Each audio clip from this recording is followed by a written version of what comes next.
This video explains 3 magical properties of water and 3 ways to use them. Mystical property number 1. Water holds memories.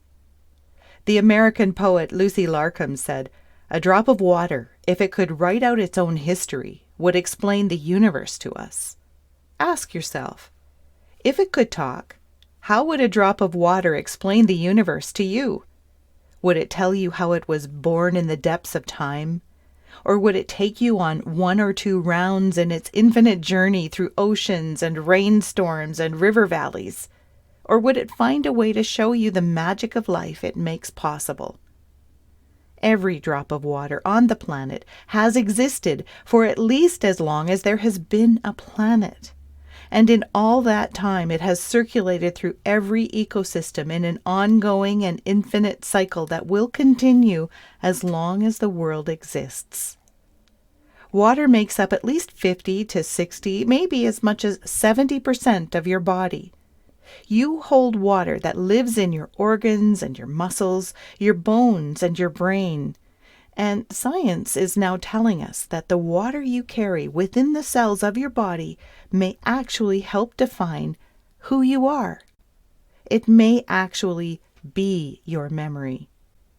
Modern medicine cannot find the place in your body where your long-term memory lives. There is a small part of your brain called the hippocampus, about the size of an almond, that holds your short-term memories, but the best guess about where your long-term memory lives is that it is contained in the water in your cells. You see, the water in a human cell is not liquid. It isn't solid, and it isn't vapor. It's in a 4th state, a kind of crystalline state. At least, that's how Dr. Zach Bush describes water in a human body. He's a doctor of internal medicine, endocrinology, and hospice care, and he's showing us another way to understand the water that makes each of us who we are. He says that each of us holds an individual vibrational signature that is held for us by the water in our cells. The memory is all in the water, he says. Water carries memory at the molecular level in an exquisite state. Mystical property number 2. Water holds the patterns of emotion. Scientist Dr. Masaru Emoto showed us how the structure of water will reflect the vibration of music and words and even intentions. Simply put, water will organize itself into beautiful patterns when it is exposed to beautiful music and words and thoughts. The opposite is also true. Water responds completely differently, and its patterns will become chaotic and lose symmetry when it is exposed to negative emotions, discordant music, or hurtful words. As a human being, you contain the mystical properties of water and memory in the cells of your body. And just like each pattern in a snowflake is completely unique, the pattern reflected in the water in you is your own, and it is held by no one else on the planet except you. Even better, you can influence this pattern and make it continuously more resonant whenever you immerse yourself in ideas, thoughts, conversations, and music that brings you joy. It gives a whole new meaning to the idea of how important it is to follow your bliss. Because when you feel happy, the water in the cells in your body are literally vibrating in beauty. Imagine being able to look inside a drop of water in a cell in your body and seeing how it glows, and how the light only gets brighter as you follow the path that makes you happiest in life. Before we get to the 3rd magical property of water and how you can use it, here is a brief story. Several hundred years ago, Aine Shelley was a small girl living with her large family in a cottage near a stream in Galway in Ireland. She loved watching the patterns forming on the surface of the clear water running over the round stones, drinking in the way the water poured and shifted around bigger rocks with pale green runnels edged in white, hearing 1,000 voices as it made its headlong rush past her, almost as if it contained entire nations of people, all laughing and talking in countless joyful conversations. She often thought that if she sat there long enough, she would be able to untangle the threads of discussion the stream seemed to be having with itself, and with the rocks, and even with the wind as it ruffled both the water and the leaves in the trees above her head. As the youngest, it was her job to keep the hearth swept and the water buckets filled, but somehow she always managed to spend the biggest part of her day wandering and playing along the small river. It is a favorite memory that she holds dear, and this is the picture she carries with her on this, her last night, as the keeper of the sacred well that is situated on an upward slope not far from the stream where she played as a girl. She is an old woman now, yet she walks with an easy grace along the old track she is following, and it is a well-loved pathway. Her apprentice is waiting for her. Keen and strong, Maeve has learned everything Aine could teach her. Things like reading the patterns in the leaves each spring, knowing how the wild grasses and the herbs and the flowers would reveal themselves even before they sprouted, and understanding the precise way each tree and plant lends its strength to balance the healing properties that reside in the sacred well. Aine is a keeper of the ways, a follower of the ancient goddess Brigid, and guardian of the treasure of the well. Many today think of Brigid as Saint Brigid, a holy woman who lived almost 1,500 years ago. For Aine, however, the well and the energies it holds are from a time many thousands of years ago. The spirit of the well is called the Brigid, and by association the keeper is also known by that name.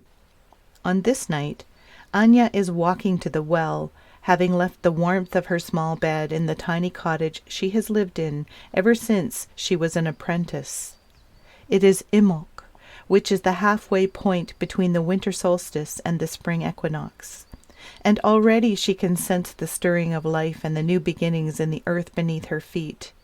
Aine is on her way to the well to join her apprentice as she attunes to the powerful force of reawakening energies across the land. Maeve has kept this year's vigil unaccompanied for the first time. The gradual transition from one keeper to the next is nearing completion of its 10-year process. This has been the time required for the place to come to know and accept her as its new keeper, for her essence to make itself known to the trees as a reliable presence, for the flowers to expect her to be waiting for them when they arrive each year, and for the fullness of her ability to commune with all the energies of earth and stone and water and air, and with all the surrounding inhabitants, visible and invisible, mundane and magical. On this night, Aine can feel the change coming.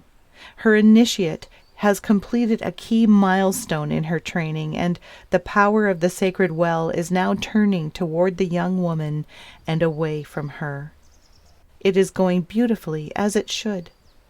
But Aine still feels a pang of loss at the change. She has loved her work, her time, her life here, but she has also accepted that her lifespan is nearing its completion, and soon she will be unable to maintain her obligations to the well. She stops before the last turning in the path and closes her eyes. There is a slight rustle in the leaves, and the breeze is almost warm on her cheeks.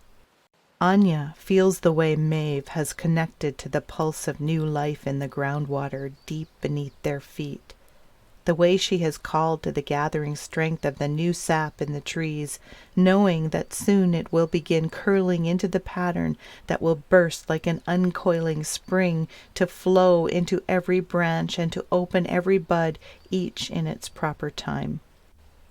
She senses the glow emanating from the young woman, her grand niece, an earthy warmth of human body heat, like the wick of a candle lit with a steady flame. It is spreading and connecting with the energies of earth and tree, stone and well.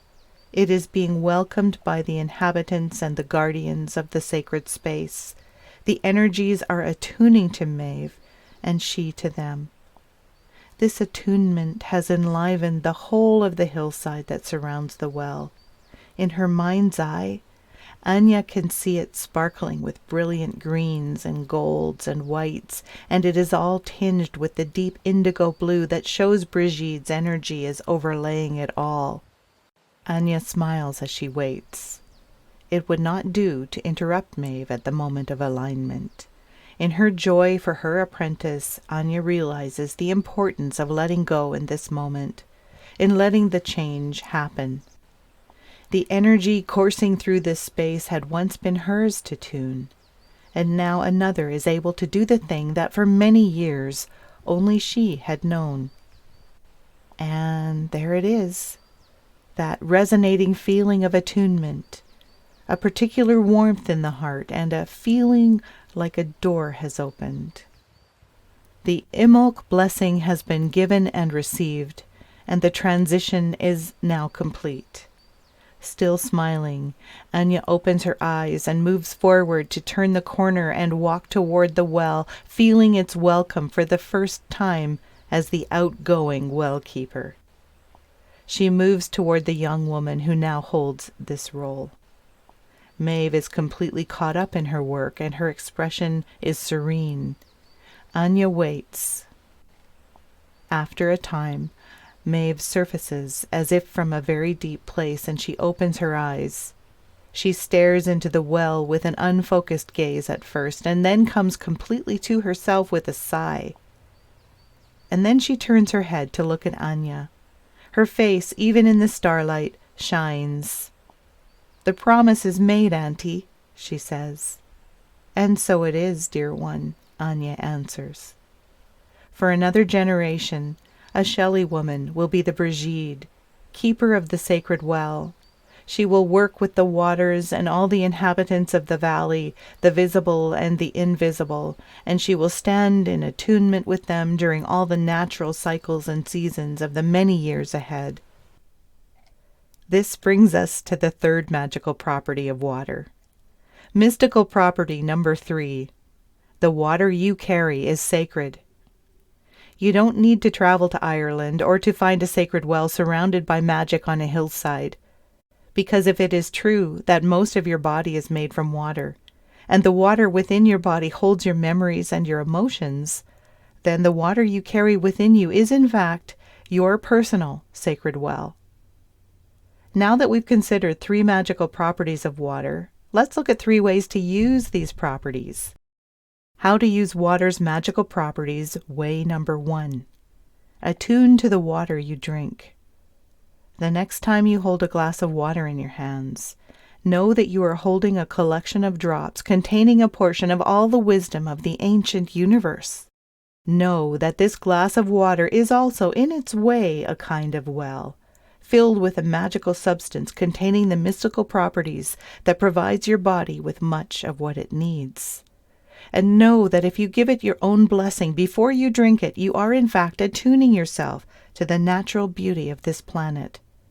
This is a small example of what it means to work with light. How to use your water's magical properties, way number 2. Attune to the water you hold within your body. See your own body as a container of water, and know that you can choose to work with the water you hold to increase its light. As you do this, you begin to accept that knowing the water you contain inside each cell of your body is resonating in a pattern that is unique to you.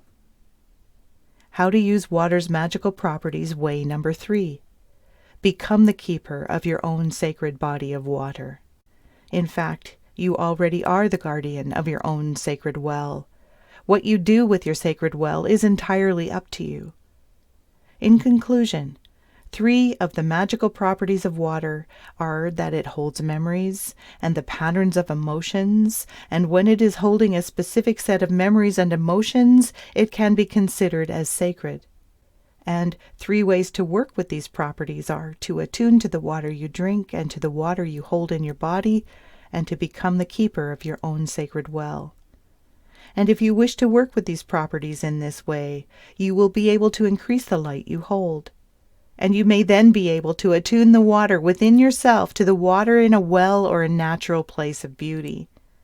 And if you can accept this challenge to grow your own light within the waters of your own sacred well, then you too are keeping your own promise, the one that you made when you found your way into this world, which needs your light, now more than ever.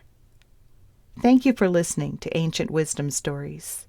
If you subscribe, you will be notified whenever a new video is posted. See you soon.